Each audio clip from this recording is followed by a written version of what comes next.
Ребята, всем привет! Сегодня поговорим о росте рынков. Куда же все-таки у нас идут рынки? Также покажу свой брокерский счет на Альфа-брокере, где у меня хранится меньше всего активов, но они уже показывают у меня плюс. Итак, в этом году российские компании начали публиковать отчеты. В отличие от 2022 года, где они отказывались показывать свои отчеты, то есть мы не знали ни прибыль, ни убытков компании. В этом году все компании начинают постепенно показывать свои отчеты и постепенно возвращать дивиденды. Также у нас сегодня вышла хорошая новость о том, что Сбербанк выплатит рекордные дивиденды, где прибыль на одну акцию составляет 25,5 рублей. Последний рекорд такой был у Сбербанка в 2019 году, где прибыль на одну акцию составляла 18,5 рублей. И на этой новости, естественно, акции Сбербанка пошли резко вверх. То есть Сбербанк — это сейчас та компания, которая тащит весь российский рынок вверх. Также есть и остальные компании, которые тоже выплатят дивиденды, их очень много. Они начали возвращать дивиденды, и тоже потихоньку российский рынок восстанавливается. Давайте на это посмотрим. Итак, вот мы смотрим. Акции Сбербанка выросли на сейчас уже 193 рубля. Привилегированные также обыкновенные догоняют 193 рубля на акцию. То есть вот летом я помню покупал, где цена за одну акцию была 129 рублей. Сейчас же уже 193. Вот как выросли акции. Вот с начала года, даже вот давайте посмотрим с начала года. Акции Сбербанка выросли вот на 37%. Это очень хороший рост, я считаю. Итак, вот эта вот новость о том, что Совет Сбербанка рекомендовал выплатить акционерам рекордные дивиденды. После этого бумаги подорожали на 10%.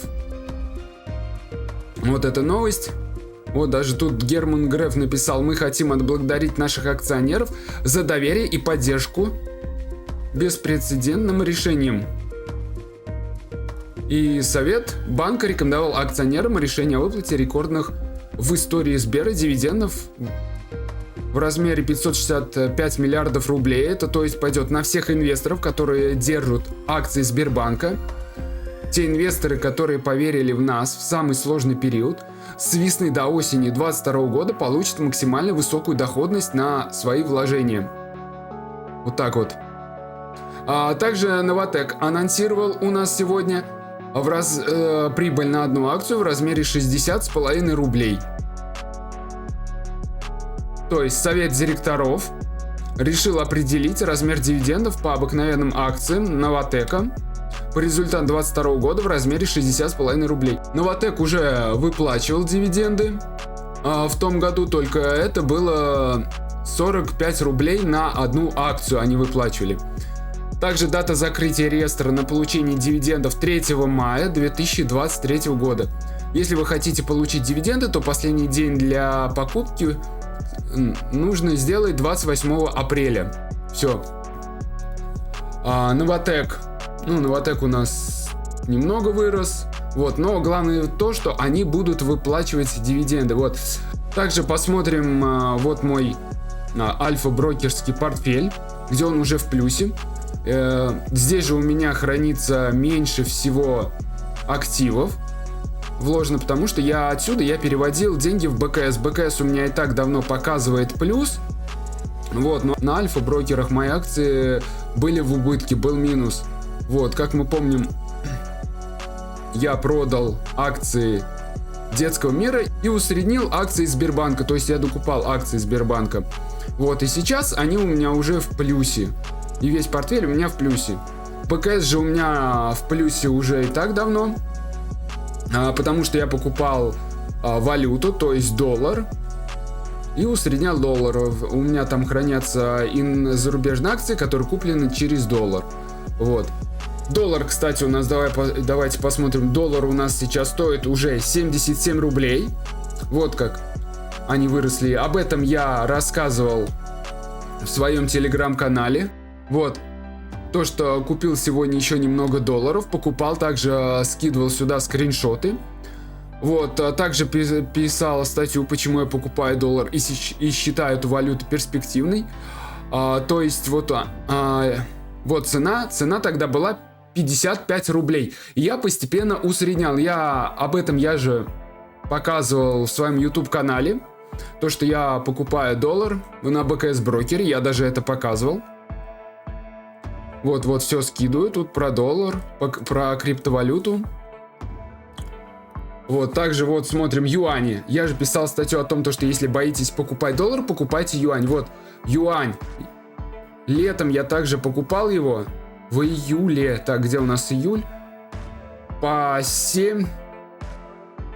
Нет, по 8,74 я где-то вот. По 8,74 рубля. За 1 юань я покупал. Сейчас же он уже стоит 11 рублей. Вот, пожалуйста, надо было просто подождать. И все. И валюта выросла, рынок вырос, российские акции сейчас растут. Также криптовалюта. Куда катится биткоин? Смотрите.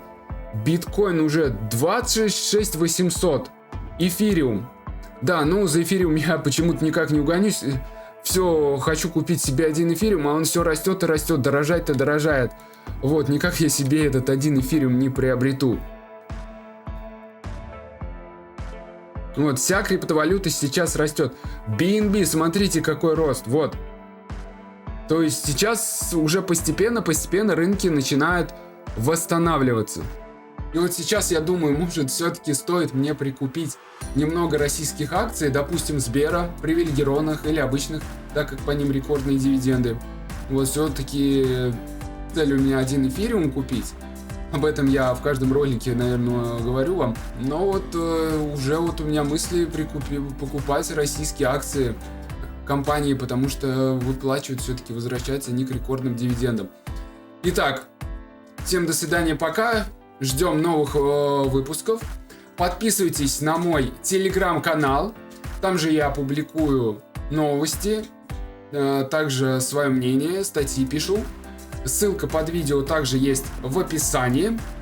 Всем до свидания и всем пока. Ждем новых выпусков и всем удачных инвестиций.